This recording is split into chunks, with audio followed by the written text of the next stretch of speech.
अच्छा, तो यहाँ पे हमने क्या कर लिया, हमने ये फाइंड कर लिया कि अगर आज एक मोटर स्कूटर है जिसकी प्राइस $6,500 है, तो 10 ईयर्स के बाद उसकी क्या प्राइस होगी, क्या कॉस्ट होगी। सही है, अगर जो है वो हर ईयर उसमें इन्फ्लेशन रेट कितना हो, 8% का इन्फ्लेशन रेट हो, 8% जो है वो इस मोटर स्कूटर की प्राइस बढ़ रही हो, तो 10 ईयर्स के बाद कितनी होगी। इसी तरह आपने स्मार्टफोन और कार के लिए करना है। सही। चलो, नेक्स्ट क्वेश्चन पे मूव करते हैं। Question number 16। A new scooter is valued at, आपके पास एक न्यू स्कूटर है जिसकी वैल्यू कितनी है, $15,000। $15,000 the value of a new scooter. At the end of each year, her year के एंड में it's value it's reduce, her and के year में इसकी वैल्यू रिड्यूस हो रही है, क्या हो रही है, कम हो रही है बाय 15%। वैल्यू कितनी रिड्यूस हो गई है, 15% रिड्यूस हो रही है। सही है। तो ये आपके पास जो है वो इंक्रीज नहीं हो रही परसेंट, आपके पास जो है वो स्कूटर की कॉस्ट वैल्यू इंक्रीज नहीं हो रही, बल्कि क्या हो रही है, रिड्यूस हो रही है। Of its value at the start of the year, मतलब क्या है कि जैसे ही फर्स्ट ईयर एंड हुआ, तो जिस जिस वक्त ये स्कूटर की न्यू स्कूटर की कॉस्ट $15,000 थी, तो फर्स्ट ईयर के एंड में 15,000 में से 15% अमाउंट कम हो गई। अब जो न्यू अमाउंट आ गई है, फिर इसी तरह सेकेंड ईयर के एंड में 15% फिर अमाउंट कम हो रही है, जो फर्स्ट ईयर के एंड में न्यू अमाउंट आई थी। फिर इसी तरह आपके पास जो है वो सेकेंड ईयर के एंड में जो अमाउंट है, जो कॉस्ट है, सही है, जो वैल्यू है इस स्कूटर की, थर्ड ईयर के एंड में फिर इसकी 15% वैल्यू कम हो जाएगी, रिड्यूस हो जाएगी। What will be the worth after 3 years, इस स्कूटर की क्या वर्थ होगी 3 ईयर्स गुजरने के बाद, आफ्टर 3 ईयर्स। सही है, तो आपको टाइम कितना गिवन दे दिया, 3 ईयर्स का दे दिया। सही है। बट यहाँ पे आपके पास क्या है, इससे पहले हमने जितने भी क्वेश्चंस किए इंटरेस्ट के थे, बाकायदा लिखा हुआ था, लेकिन यहाँ पे नहीं लिखा हुआ है। लेकिन कुछ क्वेश्चंस ऐसे आए थे जिसमें नहीं लिखा हुआ था कि कौन से टाइप का इंटरेस्ट है, या तो वो सिमिलर टू क्या कहते हैं, मोस्टली क्वेश्चंस क्या थे, कंपाउंड इंटरेस्ट के थे। सही है। तो ये भी आपके पास जो है वो इंटरेस्ट में क्या होता है बेटा, याद रखो, ऑलवेज जो है वो वैल्यू इंक्रीज होती है, बढ़ती है, कभी भी कम नहीं होती है। सही है, दिस इज द इंटरेस्ट। तो इधर अगर कम हो रही है तो ये इंटरेस्ट से बिलोंग नहीं कर रहा है, लेकिन मेथड वही सिमिलर लग रहा है, लेकिन ये इंटरेस्ट नहीं कह सकते आप इसको। सही है। इसको आप कह सकते हो कि ये वैल्यू डिक्रीज हो गई, रिड्यूस हो गई।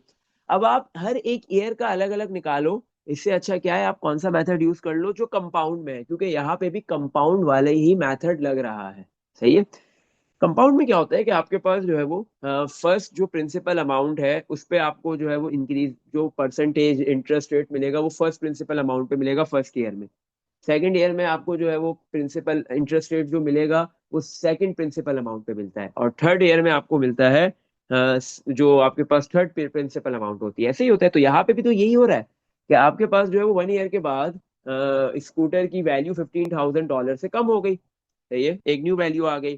फिर सेकेंड ईयर के बाद जो फर्स्ट ईयर की वैल्यू थी, फर्स्ट ईयर के एंड में जो न्यू वैल्यू आई थी आपके पास 15% कम होने के बाद स्कूटर की, तो सेकेंड ईयर के एंड में $15,000 और कम हो गए उसमें। ऐसे ही है। तो यहाँ पे भी क्या हुआ, आपके पास जो डिक्रीज हो रही है वैल्यू, रिड्यूस हो रही है 15%, वो हर न्यू प्रिंसिपल अमाउंट में रिड्यूस हो रही है। सही है।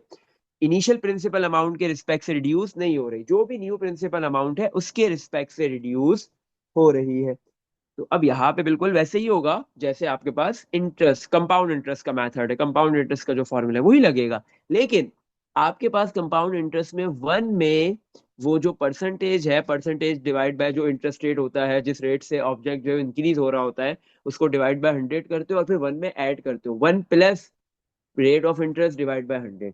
तो अब जब रिड्यूस हो रहा है तो प्लस नहीं आएगा, उसकी जगह बस माइनस आएगा, और कोई फर्क नहीं है। सबसे पहले आप क्या करोगे, जितना भी परसेंटेज रिड्यूस हो रहा है 15%, 15% से हटाने के लिए इसको डिवाइड बाय 100 किया जाएगा, और फिर वन के साथ इसको माइनस किया जाएगा, 1 - 15/100 किया जाएगा, क्योंकि यहाँ पे वैल्यू इंक्रीज नहीं हो रही, बढ़ नहीं रही है, रिड्यूस हो रही है, डिक्रीज हो रही है, तो माइनस होगा। सही है।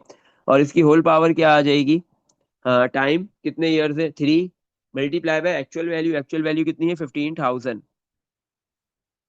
सही है। एक्चुअल वैल्यू कितनी है आपके पास, 15,000। सही है। तो 15 डिवाइड बाय 100 किया सबसे पहले आपने, तो ये आपके पास आ गया 0.15, फिर इसको 1 से माइनस कर दिया 0.85, और फिर इसकी पावर 3 ले लिया आपने। सही है, पावर 3 ले लिया आपने, तो आपके पास आंसर आ गया इसका 0.6141। देन इसको मल्टीप्लाई कर देंगे $15,000 से। तो बेटा 3 साल के बाद जो है वो उस स्कूटर की वर्थ कितनी रह गई है, रिड्यूस होके dollars 9211.875. After 3 years, the worth of a new scooter is 9211.875 dollars. तो 3 साल गुजरने के बाद उस न्यू स्कूटर की जो वैल्यू है वो डिक्रीज होके कम होके कितनी रह गई, 9211.875 डॉलर्स। इसमें देख लो बेटा, कुछ पूछना है? चलो नो सर। लास्ट क्वेश्चन की तरफ मूव करते हैं। Question number 17, which is the better investment over 10 years. सही है, 10 ईयर्स की अगर आप एक इन्वेस्टमेंट कर रहे हो, आपके पास दो ऑप्शंस मौजूद है, तो फर्स्ट ऑप्शन इज बेटर और सेकंड वन इज बेटर। सही है। अच्छा, कौन सा ऑप्शन आपके लिए बेटर है, कौन सा ऑप्शन आपके लिए अच्छा है? सही है, तो देखते हैं, आओ डिसाइड करते हैं।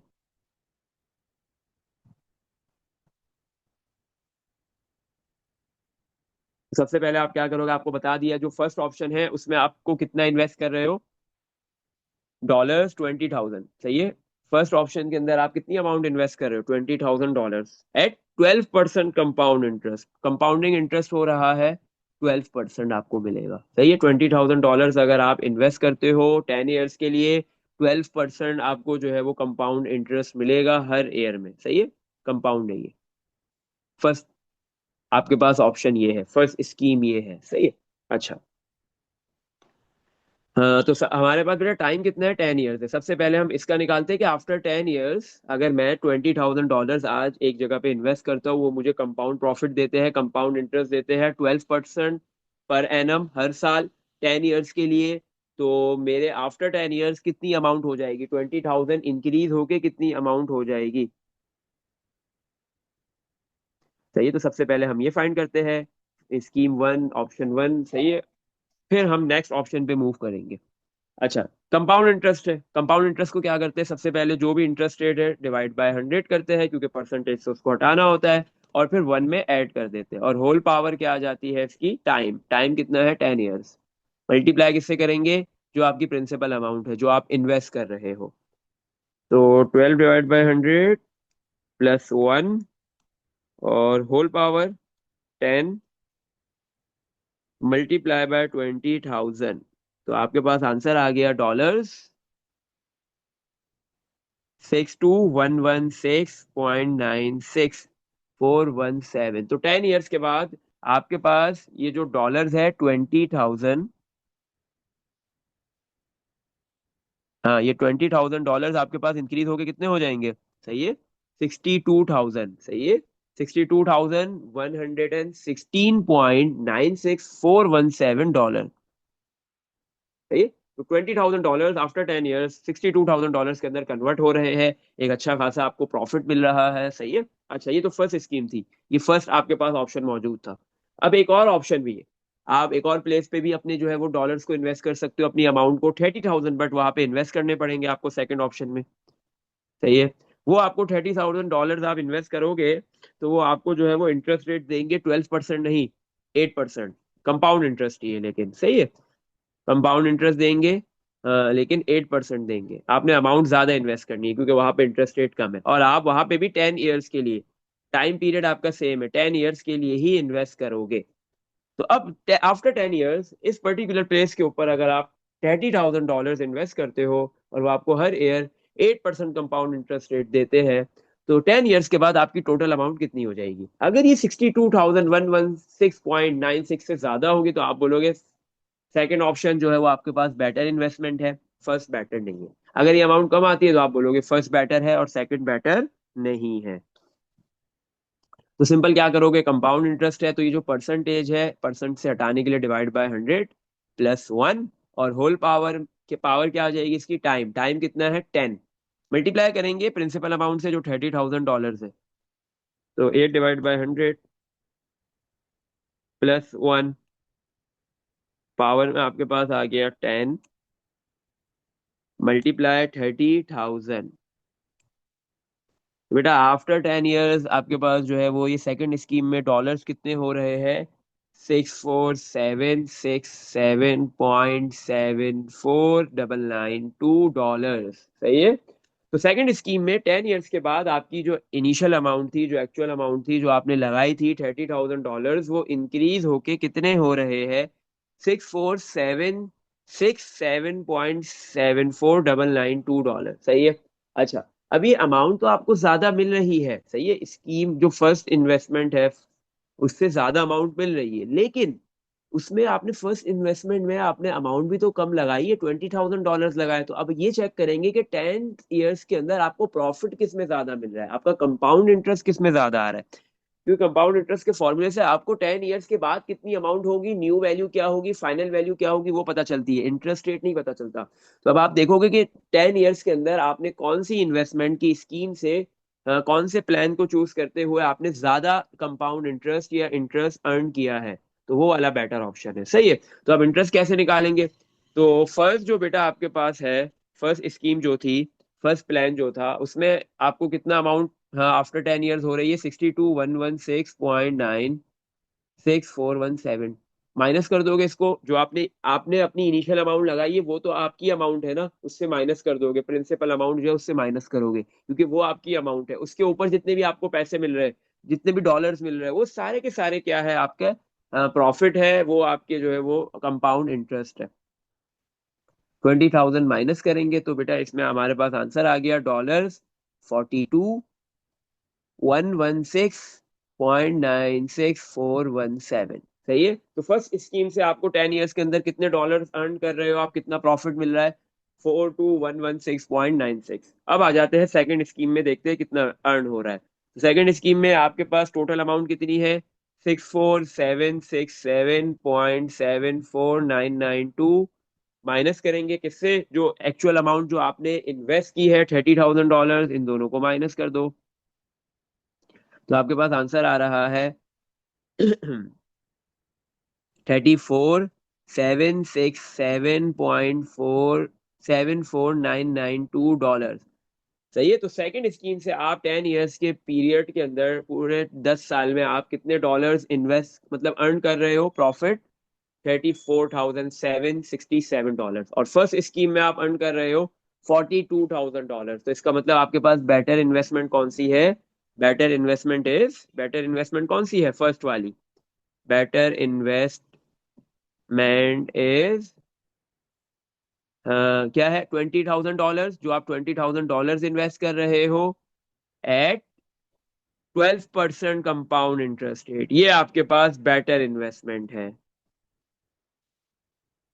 तो ये कि आप जो है वो उस जगह पे अपने पैसे इन्वेस्ट करो जहाँ पे आपको $20,000 इंटरेस्ट यहाँ पे क्या इन्वेस्ट करने हैं, कम पैसे इन्वेस्ट करने हैं, ज्यादा प्रॉफिट मिल रहा है कंपाउंडिंग के थ्रू, ज्यादा क्या कहते हैं आपके पास इंटरेस्ट रेट है, और 10 ईयर्स के बाद भी जो आपको कंपाउंड इंटरेस्ट टोटल प्रॉफिट मिल रहा है, वो भी सेकंड ऑप्शन से, सेकंड प्लान से, सेकंड स्कीम से बेटर है। तो आपके पास जो है वो $20,000 इन्वेस्ट करना, 12% कंपाउंड इंटरेस्ट पर एनम 10 साल के लिए, ये बेटर ऑप्शन है। सही है। इसमें देख लो बेटा, कुछ पूछना है? क्वेश्चन 17 सर में कुछ पहले भी वाले पूछना है? का पहले वाले का आंसर क्या आया था? बेटा, पहले वाले का जो आंसर आ रहा है वो ये लिखा हुआ, पहले वाले जो अमाउंट है उसकी, पहला वाला जो स्कीम है आपके पास, उसमें आप टोटल कितना अर्न कर रहे हो? टोटल आपकी जो है वो $20,000 आपने इन्वेस्ट किए, 10 ईयर्स के बाद वो हो गए 62,116.9496। सही है, 96417, इतनी अमाउंट हो गई आफ्टर 10 ईयर्स। फिर आपने उसमें से देखा मुझे कंपाउंड इंटरेस्ट कितना मिल रहा है, मुझे प्रॉफिट कितना हुआ है। सही है। तो आपने क्या किया, एक्चुअल अमाउंट से माइनस की, $42,000 का तकरीबन आपको जो है वो कंपाउंड इंटरेस्ट मिल गया, इंटरेस्ट, हाँ, आपको प्रॉफिट मिल गया। सही है, ये पहले वाले का आंसर है। और सेकंड वाले में आपको मिल रहा है कितना? $34,000 का कंपाउंड इंटरेस्ट। सही है। फाइनल वैल्यू ये है इसकी आफ्टर 10 ईयर्स, और उसमें से इंटरेस्ट इतना है। इसमें देख लो बेटा, कुछ पूछना है? ओके, यहाँ पे नो आपके सर। पास कंपाउंड इंटरेस्ट और सिंपल इंटरेस्ट, मतलब इंटरेस्ट वाला जो टॉपिक है वो एंड हो गया।